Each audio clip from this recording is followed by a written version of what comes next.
Hi, I'm Catherine Bruton, author of Another Twist in the Tale, a rip-roaring sequel to Charles Dickens' Oliver Twist, set in Victorian London and featuring Oliver's long-lost twin sister. In this episode, our heroine is introduced to a familiar face. When she witnesses a top-hatted pickpocket stealing a young lady's reticule, Twill gives chase. But as the police close in on the thief, he screeches to a halt and shoves the reticule into Twill's hands, and she finds herself running from the law and then rescued just in the nick of time. But by whom? "You!" declared Twill. The young gentleman before her took a low bow and then looked up with eyes that were full of a rather world-weary mischief. "Jack Dawkins, miss, at your service. Some call me John or Master Dawkins, but generally I'm known as the Artful Dodger, or Dodge to me friends, and I do believe we is going to be friends, my good woman." "I'm not your good woman," said Twill, hands on hips, eyes ablaze with indignation, "and I would never be friends with such as you. You nearly had me arrested. Now, give me that reticule so I can clear my name." "What, this?" said the Artful Dodger. He was a little older than he had been when we first encountered Twill's brother all those years ago. A little bit wiser too. A lad of 15, maybe 16. He'd never known his birthday, no more than he'd known his long-gone parents. And he was a bit taller now. But the Artful Dodger he was in the flesh, and he dangled the reticule before Twill, who made a sweep for it and missed. Despite the passing of the years, Dodger was as quick as in the days of Fagin's gang, and more wary with it. "You're a quick 'un, I'll grant you," said Mr. Dawkins. "There's not many can outpace the Artful Dodger. Shame you're not so bright in the upstairs department." And at this he tapped his forehead and raised an eyebrow in a way that made Twill's blood boil. "Give it here," said Twill, making another swipe for the reticule. "I need to return it." "And what do you think will happen if you does?" said Dodger. "You'll turn up at that grand house, clutching a stolen purse, seeking a reward, will ya? The traps'll have you clapped in irons and transported to the colonies, and that's if they don't let you swing." At this point, Dodger made a pantomime of being suspended by the noose, complete with gurning and gruesome sound effects that were most disconcerting. Twill paused for a second. "Well, I'll tell him it wasn't me." Dodger just laughed. "Oh, you're a green 'un and no mistake.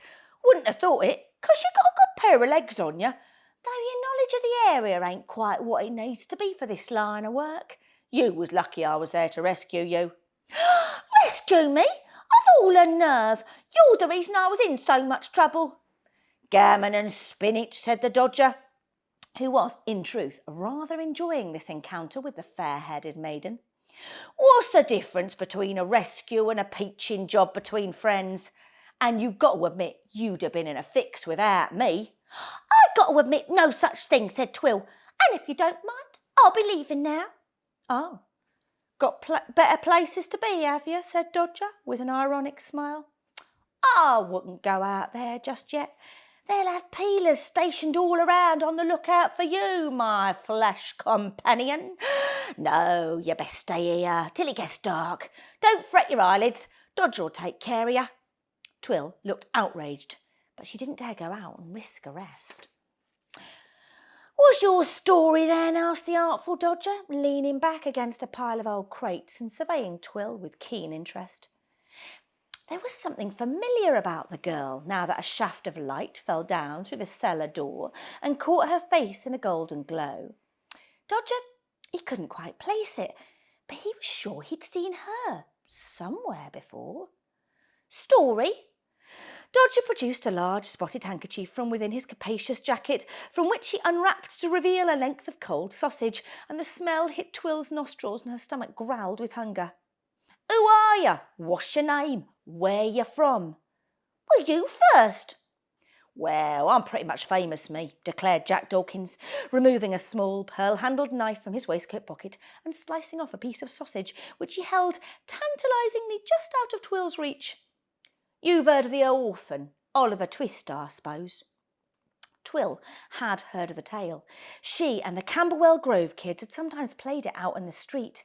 She liked to take the role of the gruesome child snatcher Fagin, or the brave Nancy who'd laid down her life to return the boy to his rightful family, or even that murdering villain Bill Sykes. She didn't recall there ever being any mention of a top-hatted scoundrel. "Well, I was the one what met him first," said Dodger. "When he comes to London, all hungry and cold he was. It was me what took him to Mr. Fagin. You've heard of Mr. Fagin, I suppose?" Twill had indeed. That old wretch who'd run the gang of child thieves had been sentenced to be hanged outside Newgate, although, according to Mr. Scapegrace, he had mysteriously disappeared, and nobody had heard anything of him since. "Well, I was Fagin's right-hand man," declared Dodger proudly. "I helped him train Oliver up. Well, I tried to anyhow. He'd never made a decent pickpocket. Too nervy, too slow. Now you, on the other hand." Dodger surveyed Twill with an admiring glance that made her want to kick him. Dodger grinned and produced a heel of bread from his tailcoat pocket. "So, you hungry, is you?" Twill shrugged. She did not want to accept anything from this rapscallion of a boy who had ruined her chances of a respectable career as a kitchen girl. But when he unwrapped some rather musty-looking cheese, which he appeared to have been storing inside his battered top hat, her stomach betrayed her by rumbling. "Very well," said Twill, accepting the bread and sausage and a slice of cheese with very ill grace. And then, because baggage had taught her it was very bad manners not to make conversation at the table, she asked, "Well, what became of Fagin's boys then?" "Don't you know?" asked Dodger, enjoying Twill's feigned indifference. "After that Oliver becomes all la-di-da, he only persuades his guardian that he wants to help unfortunate boys like himself, don't he?" "Well, how'd he do that?" said Twill haughtily, hungrily tucking into the bread. "The Brownlow Benevolent Home for Unfortunate Boys," said Dodger, pronouncing the words with an expression of distaste as if he was chewing on a snail. "All the boys is taken in and fed and watered and teached up good too." "Well, it sounds nice." "Well, that's what it's supposed to be. Nice." Dodger's snub nose wrinkled up as he used the word. "An home for the homeless, a refuge for lost boys, all nice sounding like you says." "But?" Twill sensed there'd been a but coming for some time. Dodger shrugged. "But it weren't the place for me. I tried it for a bit, and I like the victuals and the new togs they give us, but all that being learned, letters and adding up, it ain't no life for a Dodger. I got out of there as soon as I could, back on the streets where Dodger belongs. It's the life of an adventurer for me." The word adventure made Twill's heart beat a little faster, but she turned up her nose nonetheless. "What, stealing things? You call that adventure?" "I most certainly do," said Dodger. "Fogles and tickers and ladies' purses, whatever I can get me hands on." And with this he produced an array of silk handkerchiefs from his rolled-up sleeves and proudly withdrew a pocket watch from within the front row of his corduroy trousers. "I am an independent trader now, though, not answerable to no one. What I steal is me own." "Well, except it's not," she pointed out. "That purse belonged to the young lady on Doughty Street." "And possession is 9/10 of the law," declared Dodger. "Ain't you never heard that?" Twill, who had been briefed by Mr. Scapegrace in the rudiments of property law, because young men wagering their property on the hazard cards being not unknown at the blackjack, simply raised her eyebrows. "So what about you?" continued Dodger, ignoring her disdain. "I ain't never seen you in this vicinity afore. What's your story?" "Well, maybe I don't have one," said Twill. "Everyone has a story, and since we're stuck here for the foreseeable, you might as well share it with the old Dodger." So Twill narrated the events that had led up to the present, and when she'd finished, the Dodger shook his head and offered her the last of the bread, though in truth his own stomach still gaped with hunger. "My eyes, that place of yours sounds like a right bang set too. Almost as bad as Fagin, that Manzoni monster. You're well shut of it." "What, I know, but—" Twill thought of baggage. and a lump rose in her throat. "Folks like you and me, we's free spirits," said Dodger, wiping crumbs from his face with a pocket handkerchief.